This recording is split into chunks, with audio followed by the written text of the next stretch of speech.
But there's a lone survivor from those days of dust and danger, the Miners Band. It's alive and well, even though only 2 of its members ever stepped foot inside the pit. Derek Johnson reports. They can talk about spending billions of pounds on the development of a channel tunnel. They ought to be spending it on tunnels, opening new pits in the Kent coalfield, providing vital energy for Britain's future generations. That's where our investment policy lies. I joined in 1938 when I was about 8 years old. My father was in the band. They was a part of the industry. All the mining bands was exactly the same. Them days it was 99% miners. I was the first ever girl in the band, which was quite difficult because it was a male-dominated band.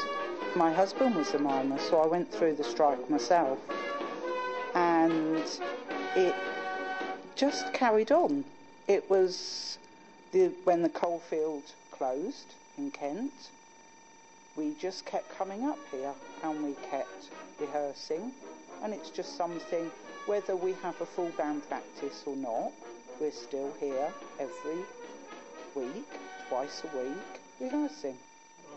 The tradition of the band, it's very much based in Deal and the Betteshanger Colliery, also the fact it's based in Mill Hill, which is a massive housing estate which used to house the miners. So, yeah, it's home is here.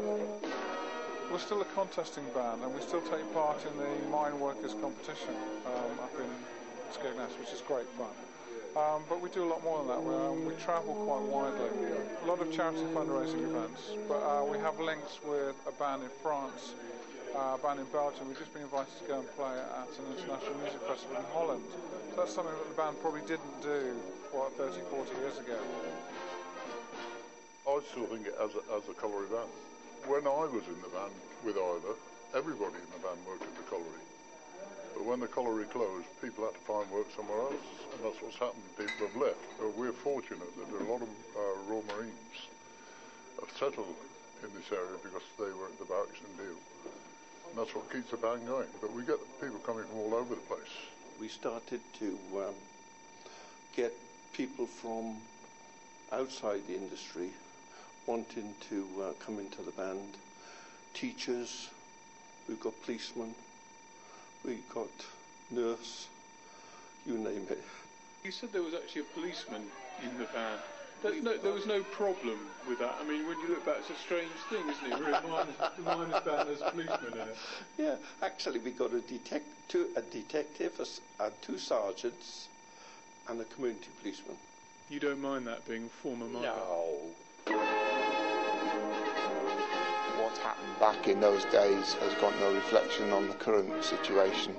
So the past it's another country?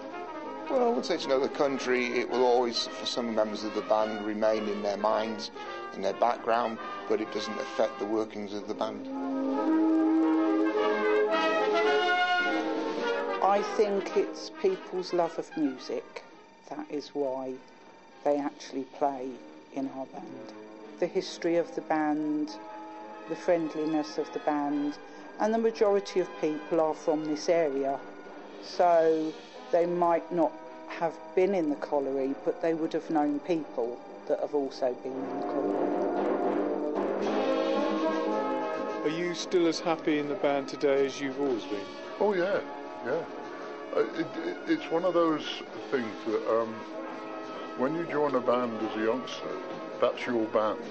You don't think about going to any other band. The mine is gone, but the band lives on. The band lives on and is moving on apace. You're going to keep playing? Oh, until they kick me out.